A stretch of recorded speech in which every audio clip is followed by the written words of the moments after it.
Si vous pensiez que la Bretagne est LE pays des dolmens, vous avez tout faux. L'endroit dans le monde où il y a le plus de dolmens, et de loin, c'est la péninsule coréenne. Eh ouais, je vous emmène.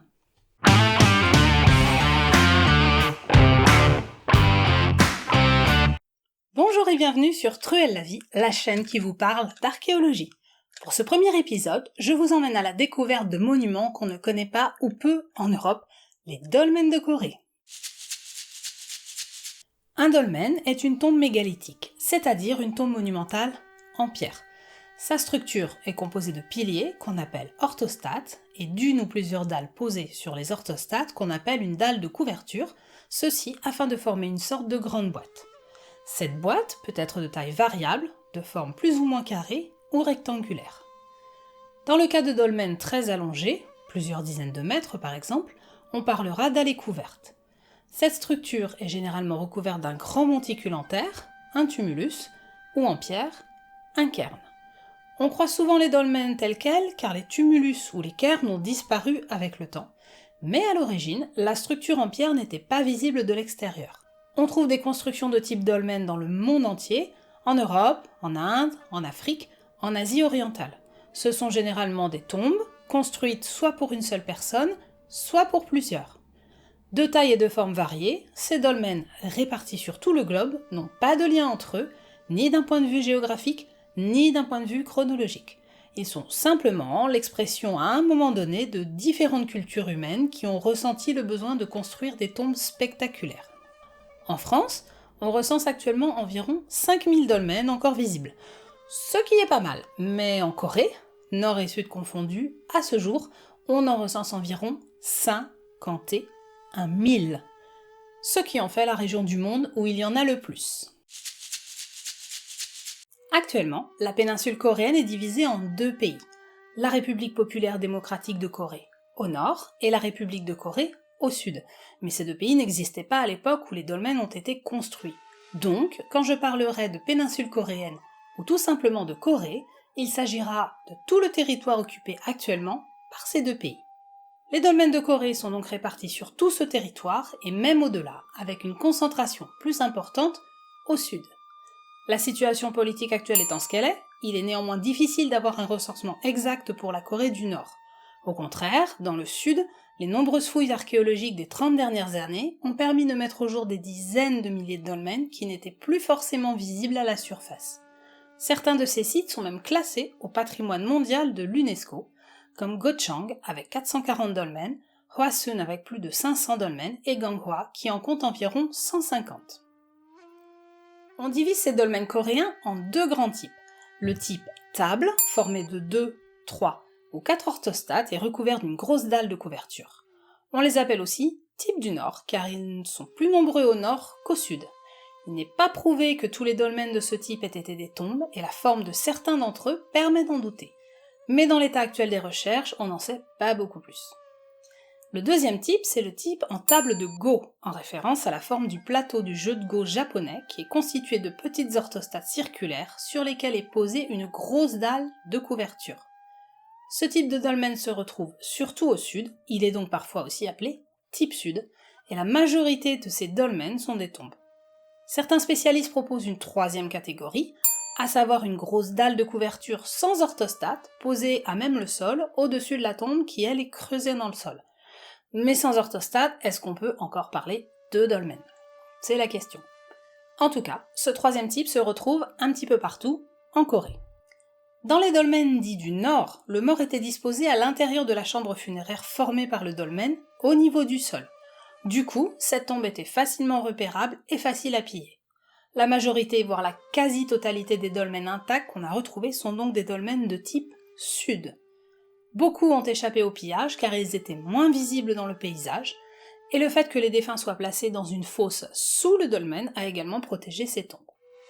Les dolmens de type sud sont souvent trouvés en groupe et ils sont souvent entourés et liés entre eux par des enceintes en pierre concassées. Certaines chambres funéraires peuvent également être divisées en plusieurs compartiments, probablement pour accueillir les restes de plusieurs défunts.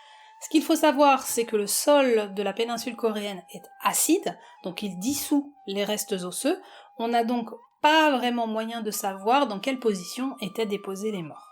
Sous la dalle de couverture, le plus souvent, le mort était enterré dans une fosse ou plus souvent dans une ciste, c'est-à-dire un coffrage fait de minces dalles de pierre. Des objets, qu'on appelle mobilier funéraire, pouvaient accompagner le mort et leur nombre augmente au fur et à mesure qu'on avance dans le temps. Ce mobilier funéraire était composé de dagues en pierre polie, de pointes de flèches en pierre polie, d'ornements en pierre verte comme des perles, de la poterie rouge polie et des objets en bronze à partir du 8e siècle avant notre ère, comme des dagues dites en forme de luth, des pointes de flèches, des miroirs et des boutons. Il n'est pas toujours facile de dater les dolmens coréens, car la plupart, comme on l'a dit, ont été retrouvés vides. En effet, comme ils étaient bien visibles dans le paysage, ils ont le plus souvent été pillés, voire détruits. On a donc aussi plus de datation fiable pour les dolmens de type sud que pour ceux de type nord. Ce qu'on sait, c'est qu'en Corée, les dolmens les plus anciens sont situés au nord et commencent à apparaître vers 1200 avant notre ère, peut-être un peu avant. Cette datation a été obtenue grâce à de la poterie retrouvée dans ces premiers dolmens et qu'on connaît bien dans d'autres sites de villages qui sont, eux, bien datés par carbone 14. Puis les dolmens se répandent vers le sud. C'est bien entendu une image générale car il peut y avoir des dolmens du nord plus récents que certains dolmens du sud. Les dolmens vont être construits et utilisés jusqu'au 4e, 3e siècle avant notre ère et puis disparaître. En ce qui concerne leur origine, on estime qu'ils pourraient être apparus tout au nord de la péninsule coréenne, dans le sud de la province chinoise actuelle de Jilin, dans la province de Liaoning et dans la péninsule de Shandong.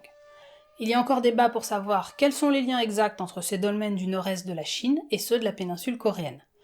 En effet, une tendance nationaliste de plus en plus marquée dans les milieux historiques et archéologiques coréens, et je ne parle pas seulement de la Corée du Nord, voudrait voir dans les dolmens une création purement coréenne, sans aucune influence extérieure, c'est-à-dire chinoise.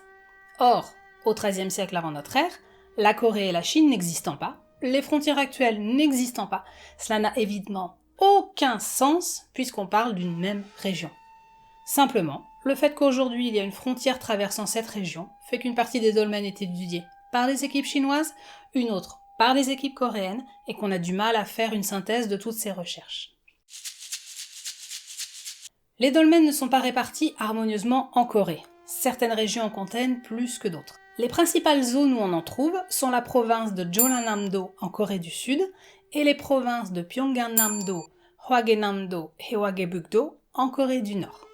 Les dolmens sont concentrés surtout sur les côtes des mers Jaunes et de Chine orientale, ainsi que sur les rives de fleuves se jetant dans ces deux mers, soit à l'ouest et au sud-ouest de la péninsule. La diffusion des dolmens du nord vers le sud est souvent associée à une migration de gens qui sont vus, dans les milieux historiques et archéologiques nationalistes coréens, encore une fois, comme les ancêtres des Coréens. Ces gens venant du bassin mandchou auraient également apporté l'agriculture et le bronze. Il faudrait une vidéo entière pour développer le sujet, mais en Corée, les recherches archéologiques sont souvent utilisées pour écrire une histoire rêvée des origines du peuple coréen, vu comme homogène, sinon pur, depuis les débuts de l'histoire, et donc prouver qu'il tire ses origines dans l'arrivée d'un peuple n'ayant rien à voir avec les voisins chinois ou japonais. Cette période d'arrivée correspondrait à la période Mumun, aussi appelée Âge du bronze, et qui est datée par les archéologues entre environ 1450 et 350 avant notre ère. Cet âge du bronze est caractérisé par des changements importants au sein des sociétés préhistoriques de Corée. Ces changements sont visibles en archéologie par plusieurs phénomènes, dont l'apparition d'un nouveau type de poterie sans décor appelé Mumun, entre environ 1500 et 1300 avant notre ère, l'apparition des dolmens et des cystes au nord vers 1200 avant notre ère, l'adoption et la diffusion progressive de la riziculture à partir d'environ 1000 avant notre ère, depuis la Chine via les péninsules de Shandong et Liaodong, et l'intrusion d'objets en bronze depuis le bassin mandchou. Ces objets apparaissent dès 1400 avant notre ère dans le bassin mandchou et à partir des 8e, 7e siècles avant notre ère dans la péninsule coréenne. Ces phénomènes de diffusion de nouveaux aspects économiques et culturels ne sont en fait pas contemporains. En plus, en ce qui concerne l'agriculture, elle était déjà pratiquée avant la période Mumun, puisque la culture du millet était pratiquée dès 3500 avant notre ère. Donc le riz arrive après le millet. Plus qu'une migration d'un peuple apportant une culture particulière et déjà formée, La constitution de la culture de l'âge du bronze en Corée relève plus d'un processus sur le long terme, à partir d'influences multiples. D'importantes études mêlant archéologie, recherche ADN ancien et linguistique sont en cours. Les résultats ne sont pas encore tous publiés et la discussion est actuellement animée entre les spécialistes. Il est évident que ce type de tombe n'était pas accessible à tout le monde. En effet, la construction d'un dolmen, même petit, demande de pouvoir mobiliser pas mal de monde pour se procurer de grosses pierres, les tailler, les transporter et les assembler. Le mobilier funéraire retrouvé dans ces tombes, quand il y en a, montre aussi qu'on avait affaire à des gens ayant les moyens de se procurer une belle poterie de qualité, des armes de qualité, des bijoux en pierres semi-précieuses, sans parler des armes en bronze qui apparaissent dans la seconde partie de la période. En archéologie, on appelle élites ces personnages importants et le mobilier funéraire riche de leurs tombes des biens de prestige. Ces gens étaient capables de mobiliser de nombreuses personnes afin de leur faire construire une tombe rien que pour eux. Ils avaient aussi des moyens de payer des artisans spécialisés pour fabriquer leurs biens de prestige. Il est clair qu'une poterie rouge polie n'est pas une poterie ordinaire fabriquée en famille pour stocker des aliments, ni les cuire, ni servir de vaisselle. C'est pareil pour les dagues en pierre polie. Et à partir du 8e siècle avant notre ère, ils sont assez puissants pour être capables de se procurer des dagues en bronze qui viennent de loin. En effet, on les appelle dagues de Liaoning car elles viennent de la région du même nom et ne sont absolument pas produites en Corée au début de la période. Cela veut dire qu'elles venaient de loin et que donc elles étaient très certainement plutôt chères. Les dolmens étaient donc réservés à des gens particuliers, mais leur statut exact au sein de la communauté reste difficile à déterminer car c'est une période sans écriture. En effet, comme on ne retrouve pas de différence marquée dans les habitations de cette période, il est difficile de savoir à quel point la société de l'époque était hiérarchisée. Y avait-il des chefs? Et si oui, leur pouvoir était-il basé sur la religion, la force, la richesse? Ou peut-être les trois à la fois? La construction de dolmens pour l'inhumation d'une ou plusieurs personnes montre que ces gens avaient un statut particulier au sein de la communauté, mais on ne peut, pour le moment, pas aller plus loin dans les interprétations. Encore une fois ici, la tentation nationaliste en Corée d'identifier les dolmens comme typiques des tombes de l'état de Go-Choson est grande. Go-Choson est, selon la légende, le premier état unifié de Corée. Il aurait été fondé en 2333 avant notre ère et aurait été situé dans l'actuelle Corée du Nord et le sud de la province chinoise de Jilin. Le souci, c'est que les textes historiques coréens mentionnant cette fondation et cette existence de Go-Choson ont été écrits au XIIIe siècle de notre ère, soit 3500 ans plus tard. Du côté chinois, Go-Joseon est mentionné dans des textes datant du IIe siècle avant notre ère comme ayant été conquis par l'empereur Han Wudi. Éventuellement, cela veut dire qu'il existait un royaume appelé Go-Joseon au IIe siècle de notre ère, mais les vestiges archéologiques ne témoignent absolument pas de la présence d'un état structuré et hiérarchisé dans la région à cette époque, ni d'un royaume s'étendant sur toute la région revendiquée par les défenseurs de Go-Joseon.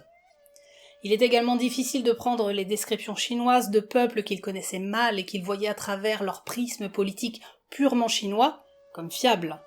De plus, au IIe siècle avant notre ère, les dolmens avaient déjà disparu au nord de la péninsule coréenne. Donc, il vaut mieux rester prudent en fonction des résultats scientifiques dont nous disposons. En conclusion, on peut dire que les dolmens de Corée marquent un moment important dans l'histoire de la péninsule coréenne, car ils sont les témoins de plusieurs choses. L'apparition de nouvelles pratiques funéraires et donc d'une nouvelle conception de la mort et des funérailles, qui témoignent probablement d'importants changements sociaux. On retrouve également pas mal de changements au niveau de l'économie, de l'agriculture, de la poterie, etc. à cette époque. Des liens et des échanges entre plusieurs communautés sur de vastes territoires qui ont adopté un même type de tombe et donc qui partageaient probablement les mêmes conceptions liées à la mort et aux funérailles. L'apparition de personnages importants au sein de ces communautés pour qui on a construit des tombes particulières. Et enfin, l'insertion de ces communautés dans les réseaux d'échange à longue distance pour se procurer des objets en bronze. Merci d'avoir suivi cet épisode jusqu'au bout, j'espère qu'il vous aura plu. N'hésitez pas à poster un commentaire ou vos questions et j'y répondrai avec plaisir. Si vous avez aimé, n'hésitez pas non plus à partager auprès de vos amis et de votre famille, ou tout simplement à mettre un pouce bleu parce que ça fait super plaisir. Ou soyez fous, abonnez-vous carrément. Je vous dis à bientôt pour un prochain épisode.